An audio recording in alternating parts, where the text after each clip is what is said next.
ঠাকুরগাঁও পীরগঞ্জ উপজেলার ভেলাতৈর আদর্শ উচ্চ বিদ্যালয়ের কর্মচারী নিয়োগে দিনের পরীক্ষা হয় রাতে। বিদ্যালয়টির প্রধান শিক্ষক উপজেলা মাধ্যমিক শিক্ষা অফিসারের বিরুদ্ধে দুর্নীতি ও অনিয়মের অভিযোগ উঠেছে। অভিযোগের সত্যতা রয়েছে বলে জানিয়েছেন তদন্তকারী কর্মকর্তা। প্রমাণিত হলে প্রয়োজনীয় ব্যবস্থা নেওয়া হবে বলে জানিয়েছেন উপজেলা নির্বাহী কর্মকর্তা। ঠাকুরগাঁও থেকে এমদাদুল ইসলাম ভুট্টোর পাঠানো তথ্যছবিতে বিস্তারিত জানাচ্ছেন ফারিয়া হাফিজ নিঝুম। ভোলাতৈর আদর্শ উচ্চ বিদ্যালয়ের প্রধান শিক্ষক আব্দুল ওয়াদুদ, যার বিরুদ্ধে জাল সার্টিফিকেটে প্রধান শিক্ষক হওয়া, বিদ্যালয়ের অর্থ আত্মসাৎ ও কর্মচারী নিয়োগে অনিয়ম দুর্নীতি সহ রয়েছে ব্যাপক অভিযোগ। বিদ্যালয়ের কর্মচারী নিয়োগের ক্ষেত্রে দিনের পরীক্ষা নেওয়া হয় রাতে। পরীক্ষাগুলো হয় ঠাকুরগাঁও পৌর শহরের ঘোষপাড়ায় অবস্থিত কনসেপ্ট স্কুলে। স্কুলটির সভাপতি উপজেলা মাধ্যমিক শিক্ষা অফিসার মোহাম্মদ আরিফুল্লাহ।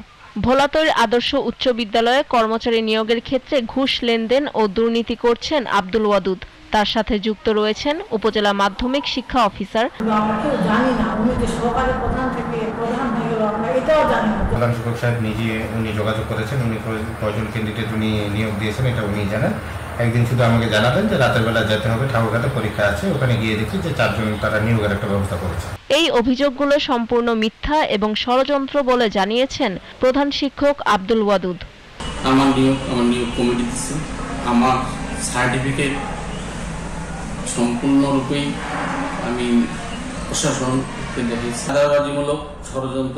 এ বিষয়ে মাধ্যমিক শিক্ষা অফিসার বলছেন, বিদ্যালয়ের সাবেক প্রধান শিক্ষকের সাথে বর্তমান প্রধান শিক্ষকের দ্বন্দ্ব রয়েছে বলে এমন অভিযোগ আসছে।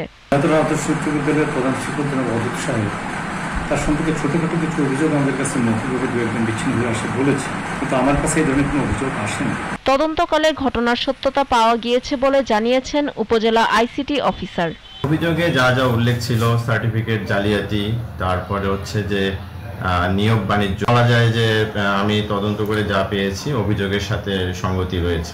তদন্ত প্রতিবেদন দাখিল হয়েছে এবং অভিযোগ প্রমাণিত হলেই প্রয়োজনীয় ব্যবস্থা নেওয়া হবে বলছেন উপজেলা নির্বাহী অফিসার। পীরগঞ্জ উপজেলাধীন ভেলাতৈর আদর্শ উচ্চ বিদ্যালয়ের প্রধান শিক্ষকের বিরুদ্ধে আমরা বেশ কিছুদিন আগে একটা অভিযোগ পেয়েছি। অভিযোগের বিষয়ে আমরা পরবর্তীতে তদন্তের দায়িত্ব দেওয়া হয়। তদন্ত প্রতিবেদন ইতিমধ্যে আমার অফিসে দাখিল হয়েছে। আমরা বাকি কার্যক্রম শেষ করে যদি তার বিরুদ্ধে অভিযোগ প্রমাণিত হয় অবশ্যই তার বিরুদ্ধে প্রয়োজনীয় ব্যবস্থা গ্রহণ করব। ফারিয়া হাফিজ নিঝুম, জিটিভি নিউজ।